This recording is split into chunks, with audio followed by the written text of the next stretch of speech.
ಹುಡುಕಾಟ ಪ್ರಾರಂಭಿಸಿದ್ದು within 2 hours ಒಳಗಡೆನೆ ಸೌಜನ್ಯ ಸಿಗ್ತಾಳೆ. ಆದ್ರೆ ಶವ ಆಗಿ ಅವಳ ಕೈಗಳನ್ನ ಅವಳದೇ ದುಪಟ್ಟ ಅಂಡ್ ID ಕಾರ್ಡ್ ಇಂದ ಮರಕ್ಕೆ ಕಟ್ಟಿರ್ತಾರೆ. And most brutal part is ಅವಳ ಯೋನಿ, ಅವಳ ಏನಿತ್ತು ಅದ್ರ ಒಳಗಡೆ 6 inch ಮಣ್ಣು ತುಂಬಿರ್ತಾರೆ. ಓ ಬಿಡಪ್ಪ, ನಮ್ ಪೊಲೀಸ್ ಅವ್ರಿಗೆ ತಮ್ಮ ಡ್ಯೂಟಿ ಮೇಲೆ ಎಷ್ಟೊಂದು ನಿಷ್ಠೆ ಇದೆ, ಒಂದೇ ದಿನದಲ್ಲಿ ಆರೋಪಿನ ಹಿಡಿದ್ಬಿಟ್ರಲ್ಲ ಅಂತ ಪೊಲೀಸ್ ಅವ್ರ ಮೇಲೆ ಫುಲ್ ಒಂಥರ ಹೊಗಳ್ತಾ ಇರ್ತಾರೆ. ಆದ್ರೆ ಪಾಪ ಜನರಿಗೆ ಎಲ್ಲಿ ಗೊತ್ತಿತ್ತು ಈ ಕೇಸ್ ನ ರಿಯಲ್ ಆರೋಪಿ ಬೇರೆ ಯಾರೋ ಇದಾರೆ, ಪೊಲೀಸ್ ಅವರೇ ಈ ಕೇಸ್ ನ ಮಿಸ್ಲೀಡ್ ಮಾಡೋದಕ್ಕೆ ಸುಮ್ನೆ ಸಂತೋಷ್ನ ಅರೆಸ್ಟ್ ಮಾಡಿದ್ದಾರೆ ಅಂತ. ಪೊಲೀಸ್ ಅವರು ಈ ಕೇಸ್ ಅಲ್ಲಿ ಕರಪ್ಟ್ ಆಗಿದ್ದಾರೆ, ಪೊಲೀಸ್ ಅವರೇ ಸತ್ಯ ಮುಚ್ಚಿಡ್ಲಿಕ್ಕೆ ಟ್ರೈ ಮಾಡ್ತಿದ್ದಾರೆ. ಹಾಗಾಗಿ ಈ ಕೇಸ್ ನ ಇನ್ಮುಂದೆ ಪೊಲೀಸ್ ಅವರಲ್ಲದೆ CBI ಅವರು ಇನ್ವೆಸ್ಟಿಗೇಷನ್ ಮಾಡಬೇಕು, ಈ ಕೇಸ್ ನ CBI ಒಪ್ಸಿ ಅಂತ ಅಗೇನ್ ಪ್ರೊಟೆಸ್ಟ್ ಗಳು ಸ್ಟಾರ್ಟ್ ಆಗ್ತವೆ. ಸೌಜನ್ಯ ಕೇಸ್ ಒಂದೇ ಅಲ್ಲ, ನಾರಾಯಣ ಹಾಗೂ ಯಮುನಾ ಕೇಸಲ್ಲೂ, ವೇದವಲ್ಲಿ ಕೇಸಲ್ಲೂ, ಆ ಬ್ಯಾಂಕ್ ಮ್ಯಾನೇಜರ್ ನ ಕೇಸಲ್ಲೂ ಹಾಗೂ ಪದ್ಮಲತಾ ಕೇಸಲ್ಲೂ ಸೀದಾ ಡೈರೆಕ್ಟ್ ಡೌಟ್ ಬರೋದೆ ಊರಿನ ಗೌಡ್ರ ಮೇಲೆ. ಸೌಜನ್ಯ ಕೇಸ್ ಬಿಟ್ಟು ಆ ಇನ್ನೊಂದು ಕೇಸ್ ಯಾವುದು, ಅದಕ್ಕೂ ಸಂತೋಷ್ಗೂ ಏನ್ ಸಂಬಂಧ, ಅದ್ರಲ್ಲಿ ಯಾಕೆ ಸಂತೋಷ್ನ ಪೊಲೀಸ್ ಅವರು ಫಿಟ್ ಮಾಡಿದ್ರು ಅಂತ ಪ್ರತಿಯೊಂದು ಹೇಳ್ತೀನಿ. ನಾನು ಈ ಚಾನೆಲ್ ನ ಸ್ಟಾರ್ಟ್ ಮಾಡಿದಾಗಿಂದ one of the most requested video ಬಂದು ಸೌಜನ್ಯ ಕೇಸ್ ಬಗ್ಗೆ. ಸರಿ, ನಮ್ ದೂತ ಸಭೆಯ ಪ್ರಜೆಗಳು ಇಷ್ಟೊಂದು ಕೇಳ್ತಿದಾರಲ್ಲ, ಈ ಒಂದು ಕೇಸ್ ಬಗ್ಗೆ ವಿಡಿಯೋ ಮಾಡುವ ಅಂತ ಸೌಜನ್ಯ ಕೇಸ್ ಬಗ್ಗೆ ನಾನು ರಿಸರ್ಚ್ ಸ್ಟಾರ್ಟ್ ಮಾಡಿದೆ. ಅಂಡ್ ಟ್ರಸ್ಟ್ ಮೀ, ಎಷ್ಟೊಂದು ಕಾಂಪ್ಲೆಕ್ಸ್ ಈ ಒಂದು ಕೇಸ್ ಇದೆ ಅಂತಂದ್ರೆ ನನ್ನ ತಲೆನೇ ಕೆಟ್ಬಿಡ್ತು. ಬಟ್ ಡೋಂಟ್ ವರಿ, ನಿಮ್ಗಂತೂ ಪ್ರತಿ ಒಂದನ್ನ ತುಂಬಾ ಸಿಂಪಲ್ ಆಗಿ ಅರ್ಥ ಮಾಡಿಸ್ತೇನೆ. ಅನ್ಕೊಳ್ಳಿ, ಒಂದು ಊರು, ಆ ಊರಲ್ಲಿ ಒಂದು ಗೌಡ್ರ ಕುಟುಂಬ ಇದೆ. ಅಂಡ್ ಆ ಗೌಡ್ರ ಕುಟುಂಬ ತುಂಬಾನೇ ಪವರ್ಫುಲ್, ಲೈಕ್ ನಾವು ಮೂವೀಸ್ ಅಲ್ಲಿ ನೋಡ್ತೀವಿ ಹಂಗೆ. ಸೊ ಗೌಡ್ರು ಊರು ಬಂದು ಧರ್ಮಸ್ಥಳ ಅಂತ. ಆ ಒಂದು ಊರಲ್ಲಿ ಇವ್ರಿಗೆ ಸಖತ್ ಕಂಟ್ರೋಲ್ ಇರುತ್ತೆ. ಈವನ್ ಅದೇ ಒಂದು ರೀಜನ್ ಅಲ್ಲಿ ಇರುವಂತಹ ಒಂದು ತುಂಬಾನೇ ಪಾಪ್ಯುಲರ್ ದೇವಸ್ಥಾನನು ಸಹ ಇವರೇ ಕಂಟ್ರೋಲ್ ಮಾಡ್ತಿರ್ತಾರೆ. ಆ ಒಂದು ದೇವಸ್ಥಾನ ಇಂದ ಈ ಗೌಡ್ರ ಕುಟುಂಬಕ್ಕೆ ಎಷ್ಟೊಂದು ದುಡ್ಡು ಬರ್ತಾ ಇರುತ್ತೆ ಅಂತಂದ್ರೆ, ಅದೇ ದುಡ್ಡಲ್ಲಿ ಇವರು ಬೇಜನ್ ಪ್ರೈವೇಟ್ ಪ್ರೈಮರಿ ಅಂಡ್ ಹೈಸ್ಕೂಲ್ಸ್ ನ ಸ್ಥಾಪನೆ ಮಾಡಿರ್ತಾರೆ, ಬೇಜನ್ ಪ್ರೈವೇಟ್ ಮೆಡಿಕಲ್ ಕಾಲೇಜಸ್ ಇರ್ತವೆ, ಅಂಡ್ ಬೇಜನ್ ಪ್ರೈವೇಟ್ ದೊಡ್ಡ ದೊಡ್ಡ ಹಾಸ್ಪಿಟಲ್ಸ್ ಇರ್ತವೆ. ಒಟ್ಟಲ್ಲಿ ಹೇಳ್ಬೇಕು ಅಂತಂದ್ರೆ ದುಡ್ಡಿನ ಸುರಿಮಳೆ ಇವ್ರಿಗೆ. ನೋಡಿ, ನಮ್ಮ ಭಾರತ ದೇಶದಲ್ಲಿ ಒಂದು ಕಾನೂನು ಇದೆ, ದ ರಿಲಿಜಿಯಸ್ ಎಂಡೋಮೆಂಟ್ ಆಕ್ಟ್ 1863 ಅಂತ.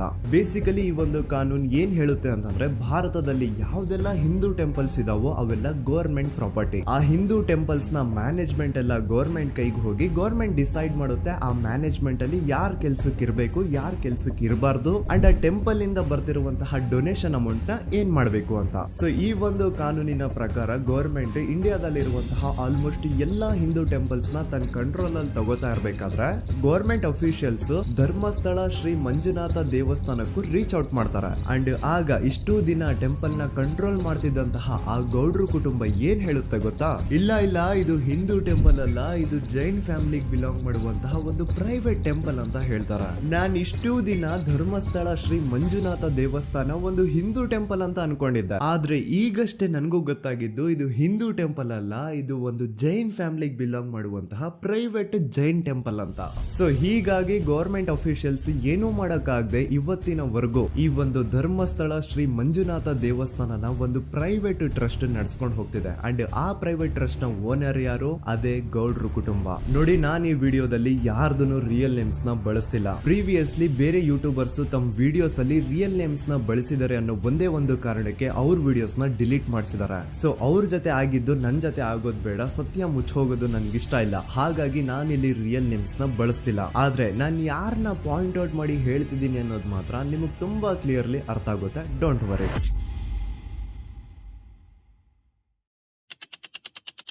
ದಿನಾಂಕ 9/10/2012. A very normal day for everyone except Soujanya. Dharmasthala ಹತ್ರ ಇರುವಂತಹ ಪಂಗಳ್ ಅನ್ನೋ ಒಂದು ಸಣ್ಣ ಹಳ್ಳಿಗೆ ಬಿಲಾಂಗ್ ಮಾಡುವಂತಹ ಸೌಜನ್ಯ ತುಂಬಾನೇ ಒಳ್ಳೆ ಹುಡುಗಿ. SDM ಕಾಲೇಜ್ ಆಫ್ ಉಜ್ರಿಯಲ್ಲಿ 2nd PUC ಓದ್ತಿದ್ದಂತಹ ಇವಳು ತುಂಬಾನೇ ಬ್ರೈಟ್ ಸ್ಟೂಡೆಂಟ್ ಕೂಡ. ಸೊ ಒಂದು ದಿನ ಅಂದ್ರೆ 9 ಅಕ್ಟೋಬರ್ 2012 ಬೆಳಿಗ್ಗೆ 7:30-8 ಗಂಟೆ ಹಾಗೆ ಆಸ್ ಯೂಶುವಲ್ ತನ್ನ ಕಾಲೇಜ್ ಹೋಗೋದಕ್ಕೆ ರೆಡಿ ಆಗ್ತಿರ್ತಾಳೆ. ಅವತ್ತು ಮಂಗಳವಾರದ ದಿನ ಅಂಡ್ ಅವತ್ತು ಲೋಕಲ್ ಫೆಸ್ಟಿವಲ್ ಬೇರೆ ಇರುತ್ತೆ, ಹೊಸ ಅಕ್ಕಿ ಅಂತ. ಈ ಒಂದು ಲೋಕಲ್ ಫೆಸ್ಟಿವಲ್ ದಿನ ಮನೆ ಒಳಗಡೆ ಏನೇ ಅಡುಗೆ ಮಾಡಿದ್ರು ಹೊಸ ಅಕ್ಕಿನೇ ಬಳಸಬೇಕು. ಸೊ ಹೊಸ ಅಕ್ಕಿ ತಂದು ಬ್ರೇಕ್ಫಾಸ್ಟ್ ನ ರೆಡಿ ಮಾಡೋಷ್ಟ್ರಲ್ಲಿ ಸೌಜನ್ಯ ಅವ್ರ ತಾಯಿ ತುಂಬಾ ಲೇಟ್ ಮಾಡ್ತಾರೆ. ಸೊ ಕಾಲೇಜ್ಗೆ ಲೇಟ್ ಆಗ್ತಿದೆ ಅಂತ ಈ ಸೌಜನ್ಯ ಟಿಫಿನ್ ಸಹ ಮಾಡದೆ ಹಾಗೆ ಹೋಗ್ತಾಳೆ. ಅವಳ ತಲೆಯಲ್ಲಿ ಏನಿತ್ತು ಅಂತಂದ್ರೆ, ಹೆಂಗೋ ಇವತ್ತು ಲೋಕಲ್ ಫೆಸ್ಟಿವಲ್ ಬೇರೆ ಇದೆ, ಹಾಗಾಗಿ ಮೇ ಬಿ ಕಾಲೇಜು ಬೇಗ ಬಿಡ್ಬೋದು, ಸೊ ಮಧ್ಯಾಹ್ನ ಡೈರೆಕ್ಟ್ ಮನೆಗೆ ಬಂದು ಊಟ ಮಾಡುವ ಬಿಡು ಅಂತ ಅವಳು ಅನ್ಕೊಂಡಿರ್ತಾಳೆ. ಆದ್ರೆ ಕಾಲೇಜ್ ಹೋಗಾದ್ಮೇಲೆ ಗೊತ್ತಾಗುತ್ತೆ ಅವತ್ತು ಅವಳಿಗೆ ಸ್ಪೆಷಲ್ ಕ್ಲಾಸಸ್ ಬೇರೆ ಇದೆ ಅಂತ. ಸೌಜನ್ಯ ಬ್ರೇಕ್ಫಾಸ್ಟ್ ಕೂಡ ಮಾಡಿರಲ್ಲ ಅಂಡ್ ಲಂಚ್ ಬಾಕ್ಸ್ ಕೂಡ ತಂದಿರಲ್ಲ. ಹಾಗಾಗಿ ಲಂಚ್ ಟೈಮ್ ಅಲ್ಲಿ ಸೌಜನ್ಯನ ಒಬ್ಳು ಫ್ರೆಂಡ್ ಜಾನ್ವಿ ತಾನ್ ತಂದಿರುವಂತಹ ಲಂಚ್ ಬಾಕ್ಸ್ ಅಲ್ಲಿ ಒಂದಿಷ್ಟು ಲಂಚ್ ನ ಆಫರ್ ಮಾಡ್ತಾಳೆ. ಆದ್ರೆ ಸೌಜನ್ಯ ಪರವಾಗಿಲ್ಲ ನೀನ್ ತಿನ್ನು, ನಾನ್ ಮನೆಗೆ ಹೋಗ್ಬಿಟ್ಟು ಊಟ ಮಾಡ್ಕೊಂತೀನಿ ಅಂತ ಹೇಳ್ತಾಳೆ. ಸುಮಾರು ಮಧ್ಯಾಹ್ನದ 3:45ಕ್ಕೆ ಕಾಲೇಜ್ ಬಿಡುತ್ತೆ. ಸೌಜನ್ಯ ಕಾಲೇಜ್ ಇಂದ ಬಸ್ ಅಲ್ಲಿ ಬಂದು ನೇತ್ರಾವತಿ ಬಸ್ ಸ್ಟಾಪ್ ಹತ್ರ ಇಳ್ಕೋತಾಳೆ. ಅವಳ ಜೊತೆ ಅವಳ ಕ್ಲಾಸ್ ಮೇಟ್ಸ್ ಅಂಡ್ ಫ್ರೆಂಡ್ಸ್ ಎಲ್ಲ ಇರ್ತಾರೆ. ಸೊ ಅವ್ರಿಗೆಲ್ಲ ಬಾಯ್ ಹೇಳ್ಬಿಟ್ಟು ಸೌಜನ್ಯ ತನ್ನ ಮನೆ ಕಡೆಗೆ ಹೊರಡ್ತಾಳೆ. ನೇತ್ರಾವತಿ ಬಸ್ ಸ್ಟಾಪ್ ಇಂದ ಸೌಜನ್ಯ ಮನೆಗೆ 20 ಮಿನಿಟ್ಸ್ ನ ವಾಕ್ ಇರುತ್ತೆ. ಮ್ಯಾಕ್ಸ್ ಟು ಮ್ಯಾಕ್ಸ್ 30 ಮಿನಿಟ್ ಹಿಡಿಬಹುದು. ಸೊ ಸೌಜನ್ಯ ನಡ್ಕೊಂಡು ಮನೆ ಕಡೆಗೆ ಹೋಗ್ತಾ ಇರ್ತಾಳೆ. ಒಂದ್ ಸ್ವಲ್ಪ ದೂರದಲ್ಲಿ ಪ್ರಕೃತಿ ಹಾಸ್ಪಿಟಲ್ ಅಂತ ಒಂದಿರುತ್ತೆ. ಅಲ್ಲಿನ ಸೆಕ್ಯೂರಿಟಿ ಗಾರ್ಡ್ ಸೌಜನ್ಯ ನಡ್ಕೊಂಡು ಹೋಗ್ತಾ ಇರೋದನ್ನ ನೋಡ್ತಾನೆ ಕೂಡ. ನಂತರ ಸೌಜನ್ಯ ಒಂದು 10 ನಿಮಿಷ ಹಂಗೆ ಮುಂದೆ ನಡ್ಕೊಂಡು ಹೋಗಾದ್ಮೇಲೆ ಸೌಜನ್ಯಗೆ ತನ್ನ ಮಾವ ಸಿಗ್ತಾರೆ. ಅವರು ಸೌಜನ್ಯನ ನೋಡಿ ಮಾತಾಡಿಸ್ತಾರೆ. ಯಾಕಮ್ಮ ಕಾಲೇಜಿಂದ ಇಷ್ಟು ಲೇಟ್ ಬರ್ತಿದ್ಯಾ ಅಂತ ಕೇಳ್ತಾರೆ. ಆಗ ಸೌಜನ್ಯ ಇಲ್ಲ ಮಾವ, ಕಾಲೇಜಲ್ಲಿ ಸ್ಪೆಷಲ್ ಕ್ಲಾಸ್ ಇತ್ತು ಹಾಗಾಗಿ ಲೇಟ್ ಆಗ್ಬಿಡ್ತು ಅಂತ ಹೇಳಿ ಒಂದೆರಡು ಮಾತಾಡಿಸಿ ನಂತರ ತನ್ನ ಮನೆ ಕಡೆ ತಾನು ಹೊರಡ್ತಾಳೆ. ಈಗ ಆ ಒಂದು ಪಾಯಿಂಟ್ ಇಂದ ಸೌಜನ್ಯಗೆ ತನ್ನ ಮನೆ ಹೋಗ್ಲಿಕ್ಕೆ 10 ನಿಮಿಷ ಬೇಕು. ಮ್ಯಾಕ್ಸ್ ಟು ಮ್ಯಾಕ್ಸ್ 20 ಮಿನಿಟ್ ಅನ್ಕೊಳ್ಳಿ. 3:45ಕ್ಕೆ ಕಾಲೇಜ್ ಬಿಟ್ರೆ ಅರೌಂಡ್ 4:30ಗೆ ಮನೇಲಿ ಇರ್ಬೇಕಾಗಿದ್ದು ಹುಡುಗಿ 6:15 ಗಂಟೆ ಆಗಿದ್ರು ಮನೆಗೆ ಸೇರಿರಲ್ಲ. ಸೊ ಮನೇಲಿ ಸೌಜನ್ಯ ಅವ್ರ ತಾಯಿಗೆ ಟೆನ್ಷನ್ ಸ್ಟಾರ್ಟ್ ಆಗುತ್ತೆ. ಏನಪ್ಪಾ ಈ ಹುಡುಗಿ ಎಷ್ಟೊತ್ತಾದ್ರೂ ಇನ್ನು ಮನೆಗ್ ಬಂದಿಲ್ವಲ್ಲ ಅಂತ. ಸೊ ಅವ್ರೇನ್ ಮಾಡ್ತಾರೆ, ಸೌಜನ್ಯ ಅವ್ರ ತಂದೆ ಕಾಲ್ ಮಾಡ್ಬಿಟ್ಟು ರೀ ಹಿಂಗೆ 3:30-4 ಗಂಟೆಗೆ ಕಾಲೇಜಿಂದ ಮನೆಗ್ ಬರ್ತಿದ್ದಿದ್ ನಮ್ ಹುಡುಗಿ ಇವತ್ತು 7 ಗಂಟೆ ಆದ್ರೂ ಇನ್ನು ಮನೆಗ್ ಬಂದಿಲ್ಲ, ನೀವು ಸ್ವಲ್ಪ ಬೇಗ ಮನೆಗ್ ಬಂದು ವಿಚಾರಿಸಿ ಅಂತ ಗಾಬ್ರಿಲಿ ಹೇಳ್ತಾರೆ. ಸರಿ ಅಂತ ಸೌಜನ್ಯ ಅವ್ರ ತಂದೆ ಮನೆಗ್ ಬಂದ್ಬಿಟ್ಟು ಸೌಜನ್ಯನ ಫ್ರೆಂಡ್ಸ್ ಕ್ಲಾಸ್ ಮೇಟ್ಸ್ ಯಾರ್ದೆಲ್ಲ ಅವ್ರ ಹತ್ರ ನಂಬರ್ ಇರುತ್ತೋ ಅವ್ರಿಗೆಲ್ಲ ಕಾಲ್ ಮಾಡ್ಬಿಟ್ಟು ಸೌಜನ್ಯ ಬಗ್ಗೆ ಕೇಳ್ತಾರೆ. ನಮ್ ಹುಡುಗಿ ಏನಾದ್ರು ನಿಮ್ ಮನೆಗ್ ಬಂದಿದ್ದಾಳ ಅಮ್ಮ ಅಂತ. ಆದ್ರೆ ಸೌಜನ್ಯನ ಫ್ರೆಂಡ್ಸ್ ಅಂಡ್ ಕ್ಲಾಸ್ ಮೇಟ್ಸ್ ಎಲ್ಲ ಇಲ್ಲ ಅಂಕಲ್ ನಮ್ಮ ಮನೆಗಂತೂ ಸೌಜನ್ಯ ಏನು ಬಂದಿಲ್ಲ, ಅವಳು ಬಸ್ ಸ್ಟಾಪ್ ಇಂದ ಸೀದಾ ನಿಮ್ ಮನೆ ಕಡೆಗೇನೆ ಹೊರಟ್ಲಲ್ವಾ, ಯಾಕೆ ಇನ್ನೂ ಬಂದಿಲ್ವಾ ಅಂತ ಕೇಳ್ತಾರ. ಆಗ ಸೌಜನ್ಯ ಅವ್ರ ತಂದೆ ಇಲ್ಲಮ್ಮ ಬಂದಿಲ್ಲ ಹಾಗಾಗಿನೇ ಕಾಲ್ ಮಾಡಿರೋದು ಅಂತ ಹೇಳಿ ಕಾಲ್ ಕಟ್ ಮಾಡ್ತಾರ. ದೆನ್ ಸೌಜನ್ಯ ಅವ್ರ ತಂದೆ ಸೌಜನ್ಯ ಅವ್ರ ಮಾವ ಕಾಲ್ ಮಾಡ್ತಾರ. ಅಳಿಯ ಎಲ್ಲಿದ್ಯಾ, ನನ್ ಮಗಳು ಇನ್ನು ಮನೆಗ್ ಬಂದಿಲ್ಲ, ನೀನೇನಾದ್ರೂ ಅವಳನ್ನ ನೋಡ್ದ ಅಂತ ಕೇಳ್ತಾರ. ಆ ಕಡೆಯಿಂದ ಅವರು ಸೌಜನ್ಯನ ಮಾವ ಹೇಳ್ತಾರೆ, ಹ್ಞೂ ನಾನ್ ನೋಡ್ದೆ, 4 ಕಾಲು ಹಾಗೆ ಆ ಹುಡುಗಿ ಕಾಲೇಜಿಂದ ಬರ್ಬೇಕಾದ್ರೆ ನನಗ್ ಕಾಣಿಸಿದ್ಲು, ನಾನ್ ಸ್ವಲ್ಪ ಮಾತಾಡ್ದೆ ಅವಳ ಹತ್ರ, ಅದಾದ್ಮೇಲೆ ಅವಳು ಮನೆ ಕಡೆ ಹೋದ್ಲಲ್ಲ, ಯಾಕೆ ಇನ್ನೂ ಬಂದಿಲ್ವಾ ಅಂತ ಅವರೇ ಉಲ್ಟಾ ಕ್ವಶನ್ ಕೇಳ್ತಾರ. ಈ ಕಡೆ ಸೌಜನ್ಯ ಅವ್ರ ತಂದೆ ಇಲ್ಲ 7 ಗಂಟೆ ಆದ್ರೂ ಮಗು ಇನ್ನು ಮನೆಗ್ ಬಂದಿಲ್ಲ, ನಮ್ಗೆ ಯಾಕೋ ತುಂಬಾ ಗಾಬರಿ ಆಗ್ತಿದೆ, ನೀನೊಂದ್ ಕೆಲ್ಸ ಮಾಡು, ನಮ್ಮವ್ರನ್ನೆಲ್ಲ ಸೇರ್ಸು, ಎಲ್ರೂ ಸೇರಿ ಹುಡುಕುವ ಅವಳನ್ನ ಅಂತ ಸುಮಾರು ರಾತ್ರಿ 7 ಗಂಟೆಯಿಂದ ಹಿಡಿದು 11 ಗಂಟೆವರೆಗೂ ಸೌಜನ್ಯನ ಮನೆಯವರು ಅಂಡ್ ಊರಿನ ಜನ 200-300 ಜನ ಸೇರ್ಕೊಂಡು ಸೌಜನ್ಯನ ಹುಡುಕ್ತಾರೆ. ಆದ್ರೆ ಸೌಜನ್ಯನ ಒಂದು ಸುಳಿವು ಸಿಗಲ್ಲ. ಸೊ ಕೊನೆಗೆ ಸಹಾಯ ಕೇಳ್ತಾ ರಾತ್ರಿ 11 ಗಂಟೆ ಹಾಗೆ ಸೌಜನ್ಯನ ತಂದೆ ತಾಯಿ ಅಂಡ್ ಊರಿನ ಜನ ಎಲ್ಲ ಬೆಳ್ತಂಗಡಿ ಪೊಲೀಸ್ ಸ್ಟೇಷನ್ ಹತ್ರ ಹೋಗ್ತಾರ. ಅಲ್ಲಿ ಪೊಲೀಸ್ ಅವ್ರ ಹತ್ರ ಕಾಲೇಜ್ ಹೋಗಿದ್ ನಮ್ ಹುಡುಗಿ ಇಷ್ಟೊತ್ತಾದ್ರೂ ಇನ್ನು ಮನೆಗ್ ಬಂದಿಲ್ಲ, ಎಷ್ಟು ಹುಡುಕಿದ್ರು ಸಿಗ್ತಾ ಇಲ್ಲ, ಸೊ ಪ್ಲೀಸ್ ಒಂದು ಮಿಸ್ಸಿಂಗ್ ರಿಪೋರ್ಟ್ ನ ಫೈಲ್ ಮಾಡಿ ನಮ್ ಹುಡುಗಿನ ಹುಡುಕೊಡಿ ಅಂತ ಕೇಳ್ಕೊತಾರ. ಆದ್ರೆ ಪೊಲೀಸ್ ಅವರು ಒಪ್ಪಲ್ಲ. ಇಲ್ಲ ಯಾವುದೇ ಪರ್ಸನ್ ಮಿಸ್ಸಿಂಗ್ ಆದ್ರೆ ಆಫ್ಟರ್ 24 ಅವರ್ಸ್ ಆದ್ಮೇಲೆ ರಿಪೋರ್ಟ್ ಫೈಲ್ ಮಾಡಕ್ಕಾಗೋದು. ಸೊ ನೀವ್ ಒಂದ್ ಕೆಲ್ಸ ಮಾಡಿ, ಈಗ ಮನೆಗ್ ಹೋಗಿ ನಾಳೆ ಬೆಳಿಗ್ಗೆವರೆಗೂ ನೋಡಿ, ನಾಳೆ ಬೆಳಿಗ್ಗೆವರೆಗೂ ನಿಮ್ ಮಗಳು ನಿಮ್ ಮನೆಗ್ ಬಂದಿಲ್ಲ ಅಂತಂದ್ರೆ ಆಗ ಬಂದ್ಬಿಟ್ಟು ಮಿಸ್ಸಿಂಗ್ ರಿಪೋರ್ಟ್ ನ ಫೈಲ್ ಮಾಡಿಸಿ ಅಂತ ಹೇಳಿ ಕಳಿಸ್ತಾರ. ಆಗ ಆಲ್ಮೋಸ್ಟ್ ಮಿಡ್ ನೈಟ್ ಆಗಿರೋದ್ರಿಂದ ಅಂಡ್ ಮಳೆ ಬೇರೆ ತುಂಬಾ ಜೋರಾಗಿ ಬರ್ತಾ ಇರುತ್ತೆ. ಸೊ ಈ ಸಿಚುವೇಶನ್ ಅಲ್ಲಿ ಸೌಜನ್ಯನ ಹುಡುಕ್ಲಿಕ್ಕೆ ಆಗಲ್ಲ. ನಾಳೆ ಬೆಳಿಗ್ಗೆ ಸೇರ್ಕೊಂಡು ಅಗೇನ್ ಎಲ್ರು ಸೌಜನ್ಯನ ಹುಡುಕುವ ಅಂತ ಸೌಜನ್ಯನ ಮನೆಯವರು ಅಂಡ್ ಊರಿನ ಜನ ಎಲ್ರು ತಮ್ಮ ಮನೆಗೆ ಹೋಗ್ಬಿಡ್ತಾರ. ನೆಕ್ಸ್ಟ್ ದಿನ ಅಂದ್ರೆ 10 ಅಕ್ಟೋಬರ್ 2012 ಬುಧವಾರದ ದಿನ ಬೆಳಿಗ್ಗೆ 10 ಗಂಟೆ ಹಾಗೆ ಸೌಜನ್ಯನ ಮನೆಯವರು ಅಂಡ್ ಊರಿನ 200-300 ಜನ ಸೇರ್ಕೊಂಡು ಅಗೇನ್ ಸೌಜನ್ಯಗೋಸ್ಕರ ಹುಡುಕಾಟ ಸ್ಟಾರ್ಟ್ ಮಾಡ್ತಾರ. ಹುಡುಕಾಟ ಪ್ರಾರಂಭಿಸಿದ್ದು ವಿತಿನ್ 2 ಅವರ್ಸ್ ಒಳಗಡೆನೆ ಸೌಜನ್ಯ ಸಿಗ್ತಾಳೆ. ಆದ್ರೆ ಶವ ಆಗಿ ಆ 200-300 ಊರಿನ ಜನ ಎಲ್ಲ ಸೇರ್ಕೊಂಡು ಏನ್ ಸೌಜನ್ಯನ ಹುಡುಕ್ತಾ ಇದ್ರು ಅದರಲ್ಲಿ ಯಾರೋ ಒಬ್ರಿಗೆ ಸೌಜನ್ಯನ ಮನೆಯಿಂದ ಕೇವಲ 10 ನಿಮಿಷ ದೂರದಲ್ಲಿರುವಂತಹ ಒಂದು ಹಳ್ಳನ ದಡದಲ್ಲಿ ಸೌಜನ್ಯನ ಮೃತದೇಹ ಸಿಗುತ್ತಾ. ಈಗ ಸತ್ತಿರುವಂತಹ ಸೌಜನ್ಯನ ಡೆಡ್ ಬಾಡಿ ಯಾವ ಒಂದು ಕಂಡೀಷನ್ ಅಲ್ಲಿ ಇತ್ತು ಅಂತ ಹೇಳ್ತೀನಿ, ಸ್ವಲ್ಪ ಗಮನ ಇಟ್ಟು ಕೇಳಿಸ್ಕೊಳ್ಳಿ. ಅವಳ ಕೈಗಳನ್ನ ಅವಳದೇ ದುಪಟ್ಟ ಅಂಡ್ ID ಕಾರ್ಡ್ ಇಂದ ಮರಕ್ಕೆ ಕಟ್ಟಿರ್ತಾರ. ಅವಳ ಬಾಡಿ ಎಲ್ಲ ನೇಕೆಡ್ ಇರುತ್ತೆ, ಮೈ ಮೇಲೆ ಸರಿಯಾದ ಬಟ್ಟೆ ಇರಲ್ಲ, ಮೈ ಮೇಲೆ ಮಲ್ಟಿಪಲ್ ಕಟ್ ಮಾರ್ಕ್ಸ್ ಇರುತ್ತೆ, ತುಂಬಾ ಜೋರಾಗಿ ಹೊಡೆದಿರುವಂತಹ ಗಾಯಗಳು ಮೈ ಮೇಲೆ ಎದ್ದು ಕಾಣಿಸ್ತಿರ್ತವೆ. ಅವಳ ರಿಪ್ಸ್ ಎದೆ ಭಾಗದ ಮೂಳೆಗಳೆಲ್ಲ ಮುರಿದು ಹೋಗ್ಬಿಟ್ಟಿರ್ತವೆ. And most brutal part is ಅವಳ ಯೋನಿ, ಅವಳ ಏನಿತ್ತು ಅದ್ರ ಒಳಗಡೆ 6 ಇಂಚ್ ಮಣ್ಣು ತುಂಬಿರ್ತಾರೆ. ಆ ಬಾಡಿ ಕಂಡೀಷನ್ ನ ನೋಡಿದಾದ್ಮೇಲೆ ಒಂದಂತೂ ತುಂಬಾ ಕ್ಲಿಯರ್ ಆಗಿ ಅರ್ಥ ಆಗುತ್ತೆ, ಅವಳನ್ನ ಯಾರೋ ತುಂಬಾ ಫೋರ್ಸ್ಫುಲಿ ಮಾಡಿ ನಂತರ ನಿರ್ದಯವಾಗಿ ಸಾಯಿಸಿದ್ದಾರೆ ಅಂತ. ಇಲ್ಲಿ ಕ್ರಿಮಿನಲ್ಸ್ ನ ಬುದ್ಧಿವಂತಿಕೆ ನೋಡಿ ಪೊಲೀಸ್ ಅವ್ರಿಗೆ ಏನೂ ಸುಳಿವು ಸಿಗ್ಬಾರ್ದು ಅಂತ ಅವಳ ಯೋನಿ ಒಳಗಡೆ 6 ಇಂಚ್ ಅಷ್ಟು ಮಣ್ಣು ತುಂಬ ಹೋಗಿರ್ತಾರೆ. ಸೊ ದೆನ್ ಪೊಲೀಸ್ ಅವ್ರಿಗೆ ವಿಷಯ ಗೊತ್ತಾಗುತ್ತೆ. ಅವರು ಸ್ಪಾಟ್ ಗೆ ಬಂದು ಸೌಜನ್ಯನ ಬಾಡಿನ ರಿಕವರ್ ಮಾಡಿ ಆ ಒಂದು ಸ್ಪಾಟ್ ನ ಕಂಪ್ಲೀಟ್ ಸೀಸ್ ಮಾಡ್ತಾರ.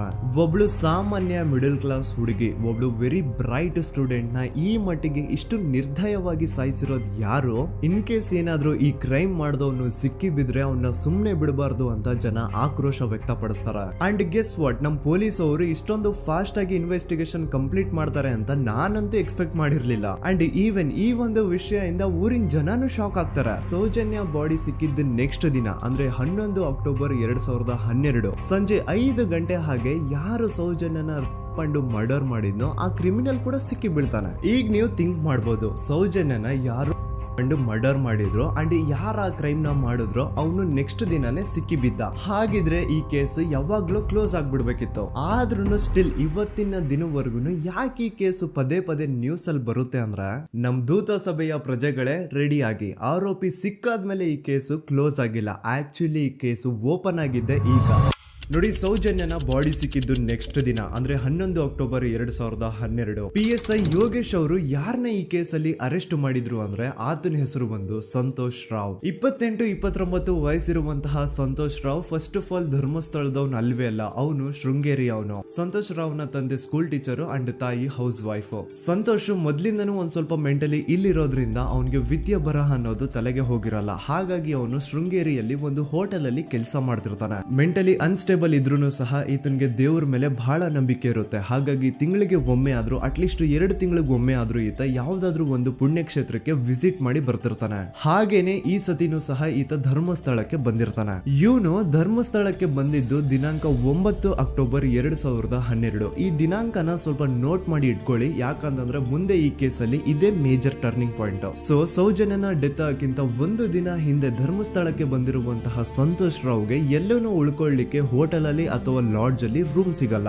ರೀಸನ್ ಇಷ್ಟೇ, ಸಂತೋಷ್ ರಾವ್ ನೋಡ್ಲಿಕ್ಕೆ ಸ್ವಲ್ಪ ಮೆಂಟಲಿ ಅನ್ಸ್ಟೇಬಲ್ ಪರ್ಸನ್ ತರ ಇರ್ತಾನೆ. ಅವನ ಅವತಾರ, ಅವನ ವೇಷಭೂಷಣ ಅಷ್ಟು ಸರಿ ಇರಲ್ಲ. ಹಾಗಾಗಿ ಇವನ್ಗೆ ಯಾವುದೇ ಒಂದು ಹೋಟೆಲ್ ಅಲ್ಲಿ ಅಥವಾ ಲಾಡ್ಜ್ ಅಲ್ಲಿ ಎಲ್ಲಿನೂ ರೂಮ್ ಸಿಗಲ್ಲ. ಸೊ ಉಳ್ಕೊಳ್ಳೋಕೆ ಜಾಗ ಸಿಗದೆ ಇವನೇನ್ ಮಾಡ್ತಾನೆ, ಅಲ್ಲೇ ಹತ್ರದಲ್ಲಿರುವಂತಹ ಬಾಹುಬಲಿ ಬೆಟ್ಟಕ್ಕೆ ಹೋಗಿ ಅಲ್ಲಿರುವಂತಹ ಬಾಹುಬಲಿ ಸ್ಟ್ಯಾಚು ಹತ್ರನೇ ಆಶ್ರಯ ತಗೊಳ್ತಾನೆ. ಅಂಡ್ 1-2 ದಿನ ಅವನು ಅಲ್ಲೇ ಉಳ್ಕೋತಾನೆ ಕೂಡ. ಡೇ ಟೈಮ್ ಅಲ್ಲಿ ಧರ್ಮಸ್ಥಳಕ್ಕೆ ಬಂದು ಧರ್ಮಸ್ಥಳ ಶ್ರೀ ಮಂಜುನಾಥ ದೇವಸ್ಥಾನದಲ್ಲಿದ್ದು ಅಲ್ಲೇ ಪ್ರಸಾದ ಊಟ ಎಲ್ಲ ಮಾಡಿ ನಂತರ ನೈಟ್ ಆಗ್ತಿದ್ದಂಗೆ ಬಾಹುಬಲಿ ಬೆಟ್ಟಕ್ಕೆ ಹೋಗಿ ಆ ಸ್ಟ್ಯಾಚು ಹತ್ರನೇ ಮಲ್ಕೊಳ್ತಿರ್ತಾನೆ. ಸೊ ಒಂದು ದಿನ ಅಂದ್ರೆ 11 ಅಕ್ಟೋಬರ್ 2012 ಸಂಜೆ 5 ಗಂಟೆ ಹಾಗೆ ಈ ಸಂತೋಷ್ ರಾವ್ ತನ್ನ ಪಾಡಿಗೆ ತಾನು ಆ ಬೆಟ್ಟದ ಮೇಲೆ ಕೂತ್ಕೊಂಡು ಸೀನರೀಸ್ ನ ಎಂಜಾಯ್ ಮಾಡ್ತಾ ಇರಬೇಕಾದ್ರೆ ಯಾರೋ ಅದೇ ಊರಿನ 5 ಜನ ಕಿಡಿಗೇಡಿಗಳು ಬಂದು ಇವನ್ ಹತ್ರ ಜಗಳ ತೆಗಿತಾರ. ಈ 5 ಜನ ಯಾರು ಅಂತ ನಂತರ ಹೇಳ್ತೇನೆ. ಸೊ ಈ 5 ಜನ ಕಿಡಿಗೇಡಿಗಳು ಸಂತೋಷ್ ರಾವ್ ಹತ್ರ ಜಗಳ ತೆಗೆದು ಅವನ್ನ ಅವಾಚ್ಯ ಶಬ್ದಗಳಿಂದ ಬೈದು ಅವನ್ನ ಹೊಡೆದು, ಅಷ್ಟೇ ಸಾಲದೆ ಆ 5 ಜನ ಸಂತೋಷ್ ರಾವ್ನ ಪೊಲೀಸ್ ಸ್ಟೇಷನ್ಗೆ ಎಳ್ಕೊಂಡ್ ಬಂದು ಇವನು ನಾವು ಬಾಹುಬಲಿ ಬೆಟ್ಟಕ್ಕೆ ಅಂತ ಹೋಗಿದ್ರೆ ಅಲ್ಲಿ ನಮ್ಮ ಮೇಲೆ ಅಟ್ಯಾಕ್ ಮಾಡ್ದ, ಇವ್ನು ನೋಡ್ಲಿಕ್ಕೂ ಸಹ ಒಳ್ಳೆ ಸೈಕೋ ಕಿಲ್ಲರ್ ಇದ್ದಂಗಿದಾನೆ, ನಮ್ಗೆ ಯಾಕೋ ನಿನ್ನೆ ನಮ್ಮೂರಲ್ಲಿ ನಡೆದಿರುವಂತಹ ಘಟನೆ ಆ ಸೌಜನ್ಯನ ಮರ್ಡರ್ ಇವನೇ ಮಾಡಿದಾನೆ ಅಂತ ಡೌಟ್ ಬರ್ತಿದೆ ಅಂತ ಆ 5 ಜನ ಕಿಡಿಗೇಡಿಗಳು ಸಂತೋಷ್ ರಾವ್ನ ಪೊಲೀಸ್ ಅವ್ರ ಹತ್ರ ಹಾಕೊಡ್ತಾರೆ. ಅಂಡ್ ಪೊಲೀಸ್ ಅವರು ಕೂಡ ಎಂತವ್ರು ನೋಡಿ, ಯಾರೋ 5 ಜನ ಕಿಡಿಗೇಡಿಗಳು ಬಂದು ಇವನೇ ಕೊಲೆ ಮಾಡಿದಾನೆ ಅಂತ ಹೇಳಿದ ತಕ್ಷಣ ಹಿಂದೆ ಮುಂದೆ ಕ್ರಾಸ್ ಚೆಕ್ ಮಾಡದೆ ಸಂತೋಷ್ ರಾವ್ನ ಅರೆಸ್ಟ್ ಮಾಡಿ ಸೌಜನ್ಯ ಕೇಸ್ ನ ಆರೋಪಿ ಸಿಕ್ಕಿದಾನೆ ಅಂತ ಎಲ್ಲಾ ಕಡೆ ಘೋಷಣೆ ಮಾಡ್ಬಿಡ್ತಾರ. ಜನರಿಗೆ ಈ ಕಡೆ ಒಂಥರ ನೆಮ್ಮದಿ, ಓ ಬಿಡಪ್ಪ ನಮ್ ಪೊಲೀಸ್ ಅವ್ರಿಗೆ ತಮ್ಮ ಡ್ಯೂಟಿ ಮೇಲೆ ಎಷ್ಟೊಂದು ನಿಷ್ಠೆ ಇದೆ, ಒಂದೇ ದಿನದಲ್ಲಿ ಆರೋಪಿನ ಹಿಡಿದ್ಬಿಟ್ರ ಅಂತ ಪೊಲೀಸ್ ಅವ್ರ ಮೇಲೆ ಫುಲ್ ಒಂಥರ ಹೊಗಳ್ತಾ ಇರ್ತಾರೆ. ಆದ್ರೆ ಪಾಪ ಜನರಿಗೆ ಎಲ್ಲಿ ಗೊತ್ತಿತ್ತು ಈ ಕೇಸ್ ನ ರಿಯಲ್ ಆರೋಪಿ ಬೇರೆ ಯಾರೋ ಇದಾರೆ, ಪೊಲೀಸ್ ಅವರೇ ಈ ಕೇಸ್ ನ ಮಿಸ್ಲೀಡ್ ಮಾಡೋದಕ್ಕೆ ಸುಮ್ನೆ ಸಂತೋಷ್ ನ ಅರೆಸ್ಟ್ ಮಾಡಿದ್ದಾರೆ ಅಂತ. ಸೊ ಸಂತೋಷ್ ರಾವ್ ಒಂದು ಹುಡುಗಿಯ ರೇಪ್ ಅಂಡ್ ಮರ್ಡರ್ ಕೇಸ್ ಅಲ್ಲಿ ಅರೆಸ್ಟ್ ಆಗಿದ್ದಾನೆ ಅನ್ನೋ ವಿಷಯ ಸಂತೋಷ್ ನ ತಾಯಿಗೆ ಗೊತ್ತಾದಾಗ ಅವ್ರ ಪಾಪ ನೋವಲ್ಲಿ ಕೊರ್ಗಿ ಸಾಯ್ತಾರ. ಅಂಡ್ ಇನ್ನು ಅವ್ರ ತಂದೆ ಒಂದು ಕಡೆ ಪಾಪ ಹೆಂಡತಿನ ಕಳ್ಕೊಂಡಿರುವಂತಹ ನೋವು, ಇನ್ನೊಂದು ಕಡೆ ಮಗ ನೋಡಿದ್ರೆ ಯಾವ್ದೋ ಫಾಲ್ಸ್ ಕೇಸ್ ಅಲ್ಲಿ ಅರೆಸ್ಟ್ ಆಗಿದ್ದಾನೆ. ಈ ಕಡೆ ಕೇಸ್ ನ ಇನ್ವೆಸ್ಟಿಗೇಷನ್ ನಡೀತಾ ಇದೆ. ಅಂಡ್ ಇಲ್ಲಿ ನಾನು PSI ಯೋಗೇಶ್ ಅವ್ರ ಬಗ್ಗೆ ಅಂತೂ ಮೆನ್ಷನ್ ಮಾಡ್ಲೇಬೇಕು. ಈ ಪೊಲೀಸ್ ಆಫೀಸರು ಗೊತ್ತಿದ್ದು ಈ ತಪ್ಪನ ಮಾಡಿದ್ರು ಅಥವಾ ಗೊತ್ತಿಲ್ದೇನೆ ಈ ತಪ್ಪನ ಮಾಡಿದ್ರು ನನ್ಗಂತೂ ಗೊತ್ತಿಲ್ಲ.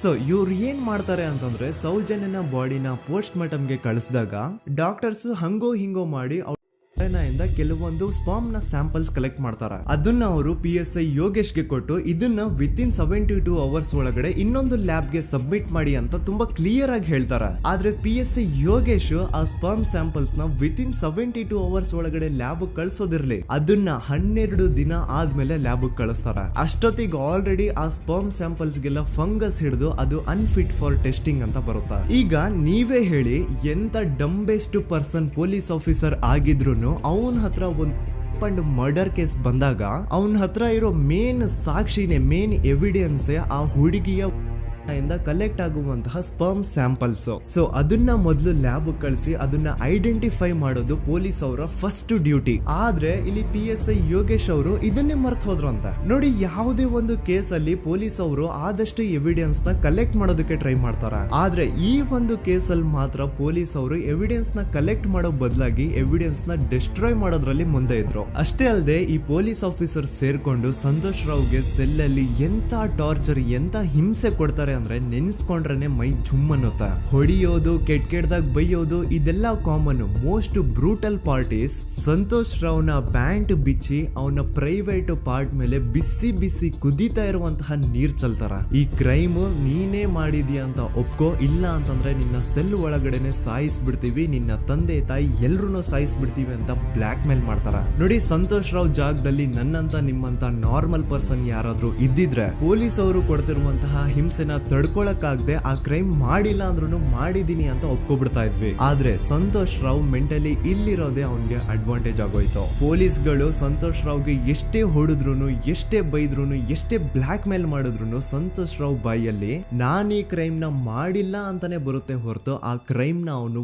ಒಪ್ಕೊಳ್ಳೋದೇ ಇಲ್ಲ. ದೆನ್ ಕೋರ್ಟ್ ಟ್ರಯಲ್ಸ್ ಸ್ಟಾರ್ಟ್ ಆಗುತ್ತೆ. ಈ ಕ್ರೈಮ್ ನ ಸಂತೋಷೇ ಮಾಡಿದಾನೆ ಅಂತ ಸೌಜನ್ಯ ಕಡೆಯ ಲಾಯರ್ ವಾದ ಮಾಡ್ತಾನೆ. ಅದಕ್ಕೆ ಆಪೋಸಿಟ್ ಆಗಿ ಸಂತೋಷ್ ರಾವ್ ಕಡೆಯಿಂದ ಒಬ್ರು ಲಾಯರ್ ಇಲ್ಲ, ಸಂತೋಷ್ ರಾವ್ ಈ ಕ್ರೈಮ್ ನ ಮಾಡ್ಲಿಕ್ಕೆ ಸಾಧ್ಯನೇ ಇಲ್ಲ ಅಂತ ವಾದ ಮಾಡ್ತಿರ್ತಾರೆ. ಅಂಡ್ ಕೋರ್ಟ್ ಇಂದ ಆಚೆಗಡೆ ಸಂತೋಷ್ ರಾವ್ ನ ಅಗೇನ್ಸ್ಟ್ ಸ್ಟೂಡೆಂಟ್ಸ್ ಪ್ರೊಟೆಸ್ಟ್ ನಡೆಯುತ್ತೆ, ಪಬ್ಲಿಕ್ ಪ್ರೊಟೆಸ್ಟ್ ನಡೆಯುತ್ತೆ. ಅರೆಸ್ಟ್ ಆಗಿರುವಂತಹ ಸಂತೋಷ್ ರಾವ್ಗೆ ಗಲ್ಲಿಗೇರಿಸ್ರಿ ಅಂತ ಅವ್ರು ಡಿಮ್ಯಾಂಡ್ ಮಾಡ್ತಿರ್ತಾರೆ. ಸೊ ಹೀಗೆ ಒಂದು 2-3 ವರ್ಷ ಕಳೆದು ಹೋಗುತ್ತೆ. ನಂತರ ಒಂದು ಕೋರ್ಟ್ ಟ್ರಯಲ್ ಅಲ್ಲಿ ಸಂತೋಷ್ ರಾವ್ ಪರವಾಗಿ ಹೋರಾಡ್ತಿದ್ದಂತಹ ಲಾಯರ್ ಯಾಕೆ ಈ ಕೇಸ್ ಅಲ್ಲಿ ಸಂತೋಷ್ ಆರೋಪಿ ಅಲ್ಲ ಅಂತ ಪ್ರೂವ್ ಮಾಡ್ಲಿಕ್ಕೆ ಕೆಲವೊಂದು ಪಾಯಿಂಟ್ಸ್ ನ ಮುಂದೆ ಇಡ್ತಾರೆ. ಅದೇನಂತಂದ್ರೆ, ಮೊದಲನೇದಾಗಿ ಸಂತೋಷ್ ರಾವ್ ಈ ಕ್ರೈಮ್ ನ ಮಾಡಿದಾನೆ ಅಂತ ಒಬ್ರು ಒಂದು ಐ ವಿಟ್ನೆಸ್ ಇರಲ್ಲ. ಇನ್ನೊಂದೇನು ಅಂತಂದ್ರೆ, ಯಾವೊಂದು ಕಂಡೀಷನ್ ಅಲ್ಲಿ, ಯಾವೊಂದು ಬ್ರೂಟಲ್ ಕಂಡೀಷನ್ ಅಲ್ಲಿ ಸೌಜನ್ಯನ ಬಾಡಿ ಸಿಕ್ಕಿತ್ತೋ ಅದನ್ನ ಗಮನದಲ್ಲಿಟ್ಕೊಂಡು ಸ್ವಲ್ಪ ಪ್ರಾಕ್ಟಿಕಲ್ ಆಗಿ ಥಿಂಕ್ ಮಾಡಿದ್ರೆ ಆ ಒಂದು ಭೀಕರ ಕ್ರೈಮ್ ನ ಒಬ್ನೇ ಮಾಡ್ಲಿಕ್ಕೆ ಸಾಧ್ಯನೇ ಇಲ್ಲ. ಇನ್ನೊಂದು ಪಾಯಿಂಟ್ ಏನು ಅಂತಂದ್ರೆ, ಸೌಜನ್ಯನ ಇಂದ ಪೊಲೀಸ್ ಅವ್ರಿಗೆ ಯಾವುದೇ ಸ್ಪರ್ಮ್ ಸ್ಯಾಂಪಲ್ ಸಿಗ್ಬಾರ್ದು ಅಂತ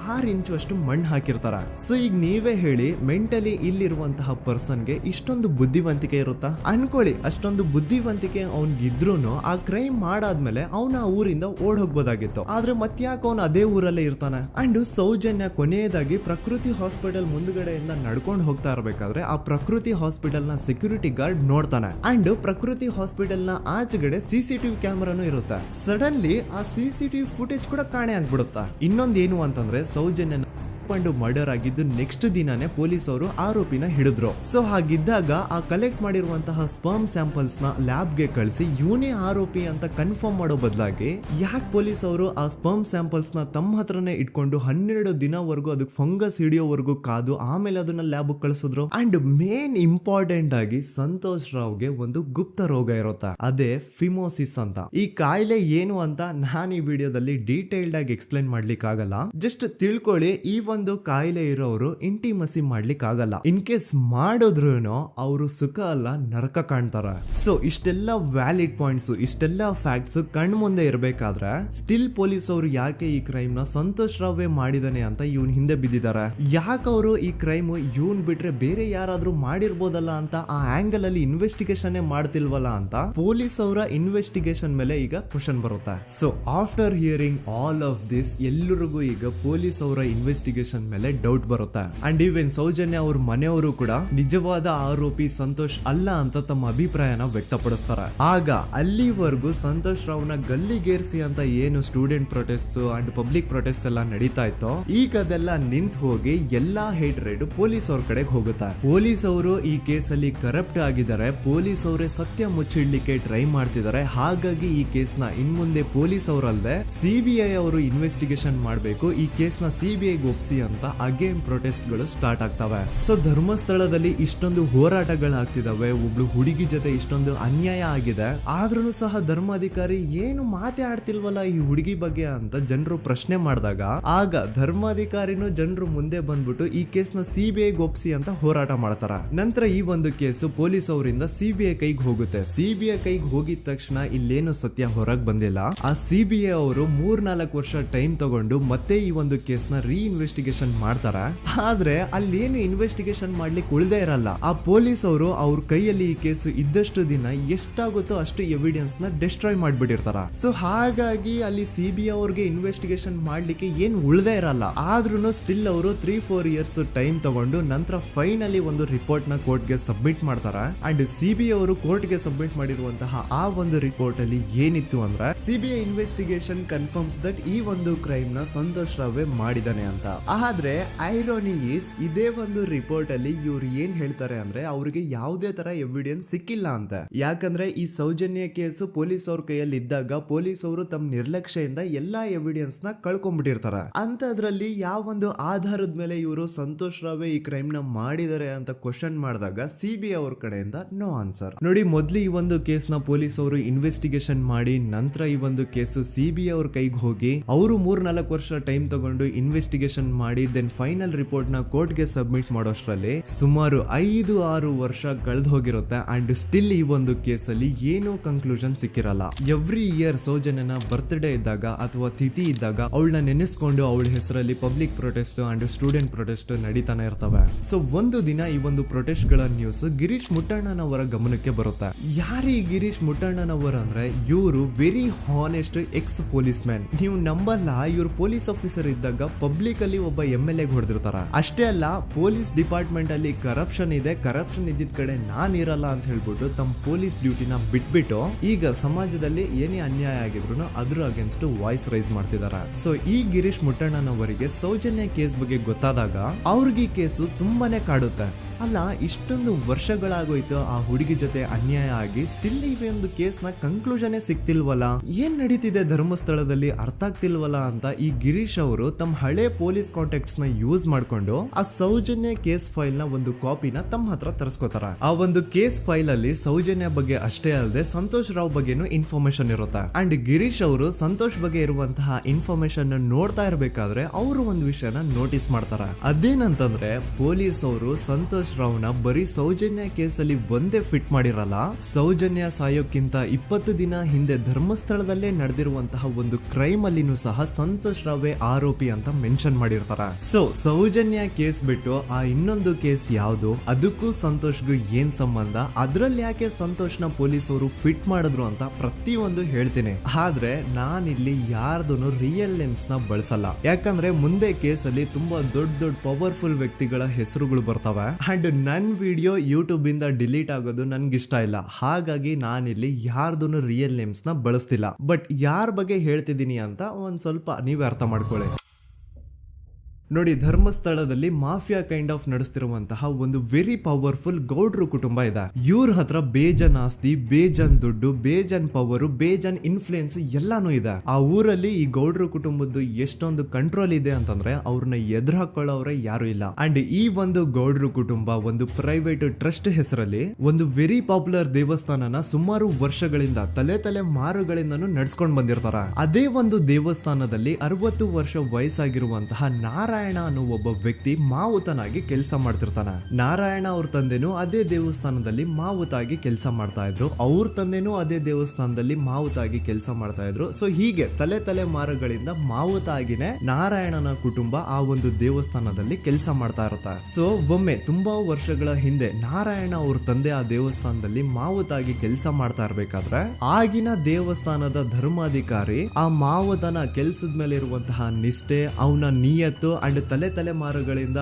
ಅವರು ದೇವಸ್ಥಾನಕ್ಕೆ ಸಲ್ಲಿಸ್ತಿರುವಂತಹ ಸೇವೆನ ಮೆಚ್ಚಿ ಆ ಧರ್ಮಾಧಿಕಾರಿ ಆ ನಾರಾಯಣ ಅವ್ರ ತಂದೆ ಆ ಮಾವುತನಿಗೆ ಒಂದು ಜಮೀನ್ ಕೊಡ್ತಾರೆ ಆಸ್ ಎ ಗಿಫ್ಟ್ ಆಗಿ. ಸೊ ಈಗ ಫ್ಲಾಶ್ ಬ್ಯಾಕ್ ಇಂದ ಒಂದ್ ಸ್ವಲ್ಪ ಮುಂದೆ ಬರುವ 2010-11ರಲ್ಲಿ ಯಾವೊಂದು ಜಮೀನ ಆಗಿನ ಧರ್ಮಾಧಿಕಾರಿ ನಾರಾಯಣ ಅವ್ರ ತಂದೆಗೆ ಆಸ್ ಎ ಗಿಫ್ಟ್ ಆಗಿ ಕೊಟ್ಟಿದ್ರು, ಈಗ ನಾರಾಯಣ ಅವ್ರ ತಂದೆ ಸತ್ ಹೋಗಿ ಆ ಒಂದು ಜಮೀನು ನಾರಾಯಣ ಹೆಸರಿಗೆ ಆಗಿರುತ್ತೆ. ಅಂಡ್ ಆಗಷ್ಟೇ ಗೊತ್ತಾಗುತ್ತೆ ಆ ಜಮೀನ ವೆರಿ ಆಪೋಸಿಟ್ ಒಂದು ದೊಡ್ಡ ಹೈವೇ ಬರ್ತಿದೆ ಅಂಡ್ ಅದರಿಂದ ಜಮೀನ ರೇಟು 10 ಪಟ್ಟು ಜಾಸ್ತಿ ಆಗುತ್ತೆ ಅಂತ. ಸೊ ಈ ವಿಷಯ ಗೊತ್ತಾಗಿ ನೋಡಿ ದಾನ ಮಾಡದಂತಹ ಧರ್ಮಾಧಿಕಾರಿ ಅಂತೂ ಸತ್ ಹೋದ್ರು, ಆದ್ರೆ ಅವ್ರ ಮುಂದಿನ ಪೀಳಿಗೆ ಅವ್ರಿಗೆ ಈ ಜಮೀನ್ ಮೇಲೆ ಕಣ್ಬಿದ್ದು ನಾರಾಯಣ ಅವ್ರ ಹತ್ರ ಆ ಜಾಗನ ವಾಪಸ್ ಕೇಳ್ತಾರ. ಆದ್ರೆ ನಾರಾಯಣ ಕೊಡಲ್ಲ. ಇಲ್ಲ ನಾನ್ ಯಾಕೆ ಕೊಡ್ಲಿ, ನಮ್ ತಂದೆಯಿಂದ ಸಿಕ್ಕಿರುವಂತಹ ಜಮೀನ್ ಇದು, ನಮ್ ತಂದೆಯ ಕೊನೆ ಗುರುತು ಇದು ನನ್ನ ಹತ್ರ ಇರೋದು, ಸೊ ಇದನ್ನ ನಾನು ಯಾವುದೇ ಕಾರಣಕ್ಕೂ ಬಿಟ್ಕೊಡಲ್ಲ ಅಂತ ಆ ಗೌಡ್ರು ಕುಟುಂಬನ ನಾರಾಯಣ ಎದುರು ಹಾಕೋತಾರ. ಆಗ ಗೌಡ್ರು ಕುಟುಂಬದವ್ರಿಗೆ ಕೋಪ ಬಂದು ಅವ್ರೇನ್ ಮಾಡ್ತಾರೆ ಅಂದ್ರೆ ನಾರಾಯಣ ಮನೆಗೆ ನೀರಿನ ಸಪ್ಲೈ ಇರುತ್ತಲ್ವಾ ಅದನ್ನ ಬಂದ್ ಮಾಡ್ತಾರ, ಎಲೆಕ್ಟ್ರಿಸಿಟಿ ಸಪ್ಲೈನು ಕಟ್ ಆಫ್ ಮಾಡ್ತಾರ, ಊರಲ್ಲಿರುವಂತಹ ಎಲ್ಲಾ ಚರಂಡಿಗಳನ್ನ ಕ್ಲೀನ್ ಮಾಡಿ ಆ ಕಸ ಏನಿರುತ್ತೋ ಅದನ್ನ ತಂದು ನಾರಾಯಣ ಮನೆ ಮುಂದೆ ಹಾಕ್ತಾರ. ಇಷ್ಟೇ ಅಲ್ಲ, ನಾರಾಯಣ ಅವ್ರ ಹೆಂಡತಿ ಮಕ್ಕಳು ಎಲ್ಲಾದ್ರೂ ಆಚೆ ಹೋಗ್ತಾ ಬರ್ತಾ ಇದ್ರೆ ಅವ್ರನ್ನ ಕೆಟ್ಟದಾಗ ಬೈಯೋದು, ಹೊಡ್ಕೊಳ್ಳೋದು, ಬಡ್ಕೊಳ್ಳೋದೆಲ್ಲ ಮಾಡ್ತಿರ್ತಾರ. ಇಷ್ಟೆಲ್ಲ ಆಗ್ತಾ ಇದ್ರು ಸ್ಟಿಲ್ ನಾರಾಯಣ ಮಾತ್ರ ಆ ಜಾಗನ ಬಿಟ್ಕೊಡಲ್ಲ. ಆ ಜಾಗದ್ಗೋಸ್ಕರ ನೀನ್ ಬೇಕಿದ್ರೆ ಇದನ್ನೆಲ್ಲ ಸಹಿಸ್ಕೊಂಡಿರಪ್ಪ, ನಮ್ ಕೈಲಂತೂ ಆಗಲ್ಲ ಅಂತ ನಾರಾಯಣನ ಹೆಂಡತಿ ಮಕ್ಕಳು ಅವನ್ನ ಬಿಟ್ಟು ಬೇರೆ ಊರಿಗೆ ಹೋಗ್ಬಿಡ್ತಾರ. ಈಗ ಮನೆಯಲ್ಲಿ ನಾರಾಯಣ ಅಂಡ್ 45 ವರ್ಷ ವಯಸ್ಸಿರುವಂತಹ ನಾರಾಯಣ ಅವ್ರ ತಂಗಿ ಯಮುನಾ ಅವ್ರು ಮಾತ್ರ ಇಬ್ರೇ ಇರ್ತಾ ಇದ್ರು. ಸೊ ಒಂದೊಳ್ಳೆ ಅವಕಾಶ ನೋಡ್ಕೊಂಡು 21 ಸೆಪ್ಟೆಂಬರ್ 2012 ಮನೆಯಲ್ಲಿ ನಾರಾಯಣ ಹಾಗೂ ಯಮುನಾ ಇರ್ಬೇಕಾದ್ರೆ ಯಾರೋ ಮನೆ ಒಳಗಡೆ ನುಗ್ಗಿ ನಾರಾಯಣನ್ಗೆ ಹೊಡೆದು ಯಮುನಾಗೂ ಸಹ ಹೊಡೆದು ನಂತರ ಅವಳು ಮಾಡಿ ದೆನ್ ನಾರಾಯಣ ಹಾಗೂ ಯಮುನನ ತಲೆನ ಒಂದು ರುಬ್ಬಗುಂಡಿಂದ ಚಚ್ಚಿ ಸಾಯಿಸ್ಬಿಡ್ತಾರ. ಈ ಕೊಲೆ ಆಗಿದ್ದು ಕಳ್ಳತನಗೋಸ್ಕರ ಅಂತ ಪೊಲೀಸ್ ಅವರು ತಮ್ಮ ರಿಪೋರ್ಟ್ ಅಲ್ಲಿ ಬರೀತಾರ. ಆದ್ರೆ ಪಾಯಿಂಟ್ ಏನ್ ಗೊತ್ತಾ, ಆ ಮನೇಲಿ ಒಂದ್ ಸ್ವಲ್ಪನೂ ಹಣ ಆಗ್ಲಿ ಅಥವಾ ಬಂಗಾರ ಆಗ್ಲಿ ಕಳ್ಳತನ ಆಗಿರಲ್ಲ. ಕಳ್ಳತನ ಆಗಿರೋದು ಕೇವಲ ಆ ಮೇನ್ ರೋಡ್ ಅಲ್ಲಿ ಇದ್ದಂತಹ ಪ್ರಾಪರ್ಟಿ ಪೇಪರ್ಸ್. ಎಂತ ಕೋಇನ್ಸಿಡೆನ್ಸ್ ನೋಡಿ, ಯಾವ ಒಂದು ಜಮೀನಿನ ಪತ್ರ ನಾರಾಯಣ ಮನೆಯಿಂದ ಕಳ್ಳತನ ಆಗಿದ್ವೋ ಅದೇ ಒಂದು ಜಮೀನಲ್ಲಿ 10 ವರ್ಷ ಆದ ನಂತರ ಒಂದು ದೊಡ್ಡ ಹೋಟೆಲ್ ಸ್ಥಾಪನೆ ಆಗುತ್ತೆ ಅಂಡ್ ಆ ಹೋಟೆಲ್ ನ ಇನಾಗ್ರೇಷನ್ ಗೆ ಚಿಕ್ಕ ಗೌಡ್ರು ಬರ್ತಾರ. ಸೊ ಈಗೇನು ನಾರಾಯಣ ಹಾಗೂ ಯಮುನನ ಕೊಲೆ ಆಗಿದ್ಯೋ ಇದಾಗಿದ್ದು 20 ದಿನ ಆದ್ಮೇಲೆ ಸೌಜನ್ಯ ಜೊತೆ ಅಂತ ನಿರ್ದಯ ಘಟನೆ ಆಗಿದ್ದು. ಸೊ ಪೊಲೀಸ್ ಅವರು ಸೌಜನ್ಯ ಕೇಸಲ್ಲಿ ಸಂತೋಷ್ ರಾವ್ನ ಫಿಟ್ ಮಾಡೋದಲ್ದೆ ಈ ಒಂದು ನಾರಾಯಣ ಹಾಗೂ ಯಮುನಾ ಕೇಸಲ್ಲೂ ಸಹ ಸಂತೋಷ್ ರಾವ್ನೆ ಫಿಟ್ ಮಾಡಿರ್ತಾರ. ಇಲ್ಲಿ ಡೇಟ್ಸ್ ನ ಸ್ವಲ್ಪ ನೆನ್ಪಿಟ್ಕೊಳ್ಳಿ. ನಾರಾಯಣ ಹಾಗೂ ಯಮುನನ ಕೊಲೆ ಆಗಿದ್ದು 21 ಸೆಪ್ಟೆಂಬರ್ 2012 ಅಂಡ್ ಸಂತೋಷ್ ರಾವ್ ಧರ್ಮಸ್ಥಳ ಬಂದಿದ್ದು 9 ಅಕ್ಟೋಬರ್ 2012, 20 ದಿನ ಆದ್ಮೇಲೆ. ಸೊ ನಾರಾಯಣ ಹಾಗೂ ಯಮುನನ ಕೊಲೆ ಆದಾಗ ಊರಲ್ಲೇ ಇಲ್ದೆ ಎಲ್ಲೋ ಶೃಂಗೇರಿಯಲ್ಲಿ ಯಾವುದೋ ಒಂದು ಹೋಟೆಲ್ ಅಲ್ಲಿ ಕೆಲಸ ಮಾಡ್ತಿದ್ದಂತಹ ಸಂತೋಷ್ ರಾವ್ ಹೇಗೆ ಈ ಒಂದು ಕೇಸಲ್ಲಿ ಆರೋಪಿ ಆಗ್ತಾನೆ? ಸೊ ಇದೇ ಒಂದು ಪಾಯಿಂಟ್ ನ ನೋಟಿಸ್ ಮಾಡಿ ಗಿರೀಶ್ ಮುಟ್ಟಣ್ಣನವರು ಧರ್ಮಸ್ಥಳಕ್ಕೆ ಬಂದು ಸಂತೋಷ್ ನ ಲಾಯರ್ ಜೊತೆ ಡಿಸ್ಕಸ್ ಮಾಡ್ತಾರ. ದೆನ್ ಫೈನಲಿ ಏನೋ ತಪ್ಪು ಮಾಡದೆ ಸುಳ್ಳು ಆರೋಪಗಳಿಂದ ಕರಪ್ಟ್ ಪೊಲೀಸ್ ಆಫೀಸರ್ಸ್ ನ ಮಿಸ್ಲೀಡಿಂಗ್ ಇನ್ವೆಸ್ಟಿಗೇಷನ್ ಇಂದ ಸಂತೋಷ್ ರಾವ್ ತನ್ನ ಜೀವನದ 8-10 ವರ್ಷನ ಜೈಲಲ್ಲಿ ಕಳೆದು ಫೈನಲಿ ರಿಲೀಸ್ ಆಗ್ತಾನೆ. ಒಂಥರ ಈ ಕೇಸಿಂದ ಸಂತೋಷ್ ರಾವ್ನ ಇಡೀ ಲೈಫೇ ಸ್ಪಾಯ್ಲ್ ಆಗೋಯ್ತು. ಈಗ ಸಂತೋಷ್ ರಾವ್ ರಿಯಲ್ ಆರೋಪಿ ಅಲ್ಲ ಅಂತ ಕೋರ್ಟ್ ಅಲ್ಲಿ ಪ್ರೂವ್ ಆಯ್ತು. ಹಾಗಿದ್ರೆ ರಿಯಲ್ ಆರೋಪಿ ಯಾರು? ಪೊಲೀಸ್ ಅವರು ಯಾಕೆ ಕೇಸಲ್ಲಿ ಇಷ್ಟೊಂದು ಅನ್ಫೇರ್ ಇನ್ವೆಸ್ಟಿಗೇಷನ್ ಮಾಡಿದ್ರು?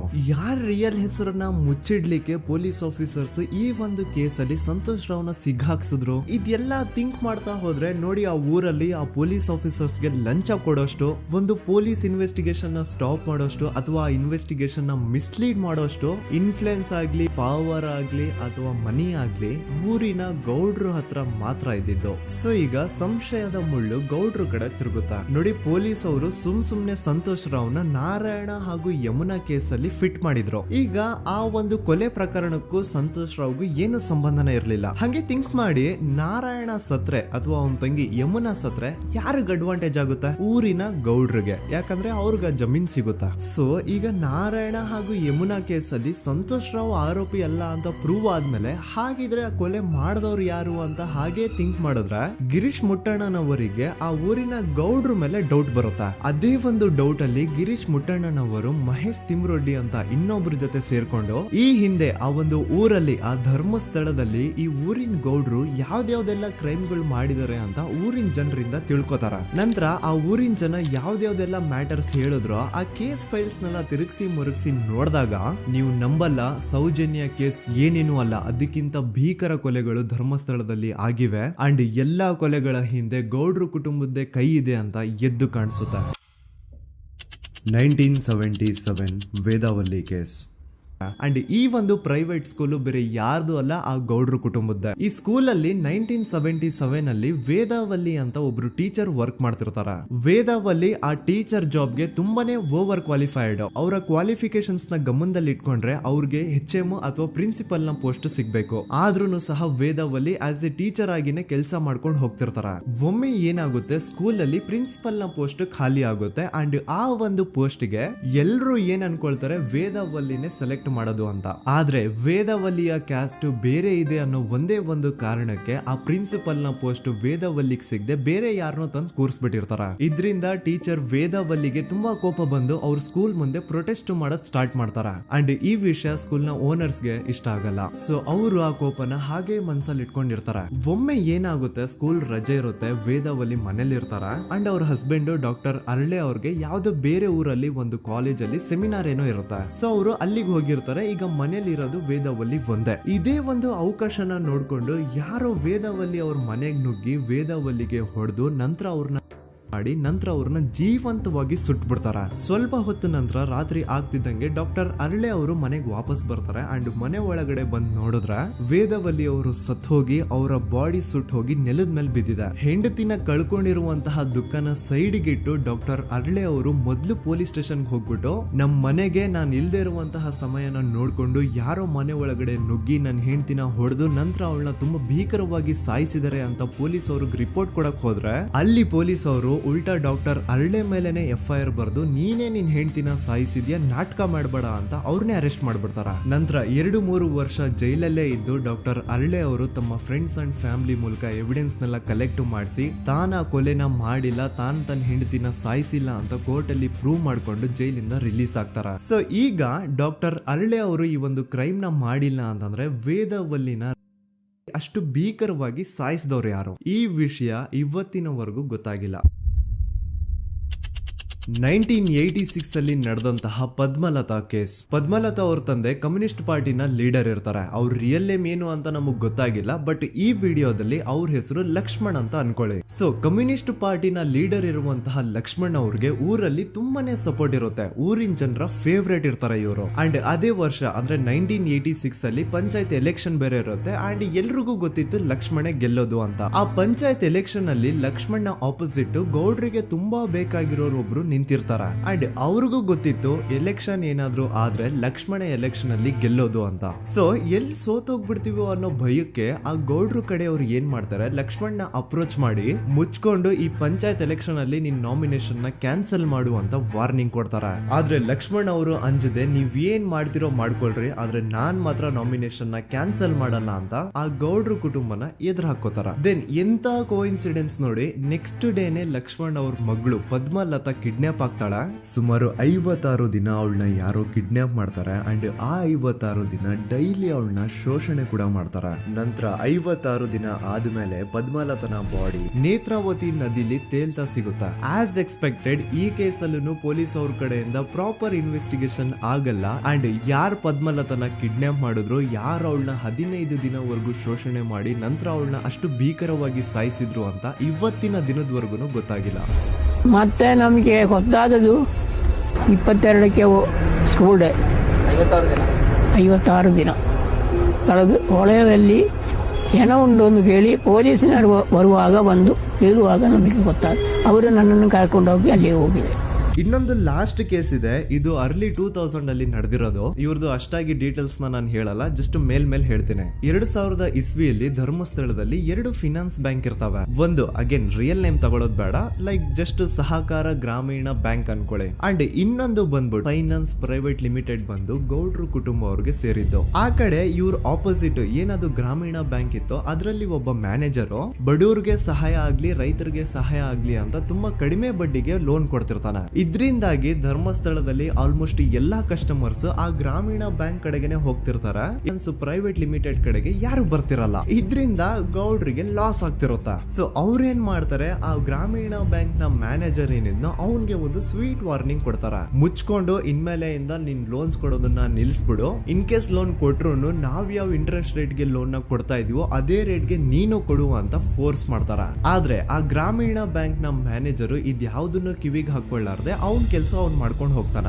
ದೆನ್ ಸಡನ್ಲಿ ಒಂದು ದಿನ ಬ್ಯಾಂಕ್ ಮ್ಯಾನೇಜರ್ ನ ಹೆಂಡತಿನ ಮನೆ ಒಳಗಡೆನೆ ನುಗ್ಗಿ ಯಾರು ಮಾಡಿ ತುಂಬಾ ಭೀಕರವಾಗಿ ಸಾಯಿಸ್ಬಿಡ್ತಾರ. ಇದರ ರಿಗಾರ್ಡಿಂಗ್ ಆ ಬ್ಯಾಂಕ್ ಮ್ಯಾನೇಜರ್ ಪೊಲೀಸ್ ಸ್ಟೇಷನ್ ಅಲ್ಲಿ ಕಂಪ್ಲೇಂಟ್ ಕೊಡಕ್ ಹೋದ್ರೆ ಪೊಲೀಸ್ ಅವರು ಉಲ್ಟಾ ಆ ಬ್ಯಾಂಕ್ ಮ್ಯಾನೇಜರ್ ಹೆಸರಲ್ಲೇ FIR ಬರ್ದು ನೀನೇ ನಿನ್ ಹೆಂಡತಿನ ಸಾಯಿಸಿದ್ಯಾ ಅಂತ ಅವನ್ನೇ ಅರೆಸ್ಟ್ ಮಾಡ್ಬಿಡ್ತಾರ. ನಂತರ 1-2-3 ವರ್ಷ ಆ ಬ್ಯಾಂಕ್ ಮ್ಯಾನೇಜರ್ ಜೈಲಲ್ಲಿ ಇರ್ತಾನೆ. ಅದಾದ್ಮೇಲೆ ಅವನ ಕ್ರೈಮ್ ನ ಮಾಡಿಲ್ಲ ಅಂತ ಕೋರ್ಟ್ ಅಲ್ಲಿ ಪ್ರೂವ್ ಆಗುತ್ತೆ. ಆದ್ರೆ ರಿಯಲ್ ಕ್ರೈಮ್ ಮಾಡಿದವರು ಯಾರು ಅಂತ still it's A question mark. And ಇನ್ನೊಂದು ನಾರಾಯಣ ಅಂಡ್ ಯಮುನಾ ಕೇಸ್ ಬಗ್ಗೆ ಅಂತೂ ನಾನು ಆಗ್ಲೇ ನಿಮ್ಗೆ ಎಕ್ಸ್ಪ್ಲೇನ್ ಮಾಡಿದೆ. ಸೊ ಎಂತಹ ಕೋ ಇನ್ಸಿಡೆಂಟ್ಸ್ ಗಳು ನೋಡಿ, ಯಾರೆಲ್ಲ ಆ ಧರ್ಮಸ್ಥಳದಲ್ಲಿ ಗೌಡ್ರು ಕುಟುಂಬನ ಎದುರಾಕೊಂಡಿದಾರೋ ಅವ್ರ ಜೀವನದಲ್ಲಿ ಏನೋ ಒಂದು ತುಂಬಾ ದೊಡ್ಡ ದುರಂತ ನಡೆದು ಹೋಗುತ್ತಾ. ಅಂಡ್ ಸರ್ಪ್ರೈಸಿಂಗ್ಲಿ ಅವ್ರ ಕೇಸಲ್ಲಿ ಪೊಲೀಸ್ ಅವ್ರ ಕಡೆಯಿಂದ ಪ್ರಾಪರ್ ಇನ್ವೆಸ್ಟಿಗೇಷನ್ ಆಗಲ್ಲ. ಅಂಡ್ ಯಾರ ಕ್ರೈಮ್ ನ ಮಾಡಿದ್ರು ಅಂತ ಯಾವತ್ತೂ ಹೊರಗೆ ಬರೋದೇ ಇಲ್ಲ. ಸೊ ಈ ಗೌಡ್ರು ಕುಟುಂಬದವರು ಧರ್ಮಸ್ಥಳದಲ್ಲಿ ಬೇಜನ್ ಕರ್ಮಕಾಂಡಗಳನ್ನ ಮಾಡಿದ್ದಾರೆ. ಅಂಡ್ ಅವ್ರ ಪವರ್ ಅಂಡ್ ಅವ್ರಿಗಿರುವಂತಹ ಇನ್ಫ್ಲೂಯೆನ್ಸ್ ಇಂದ ಆ ಎಲ್ಲಾ ಕೇಸ್ ನ ಮುಚ್ಚಾಕಿದ್ದಾರೆ ಅಂತ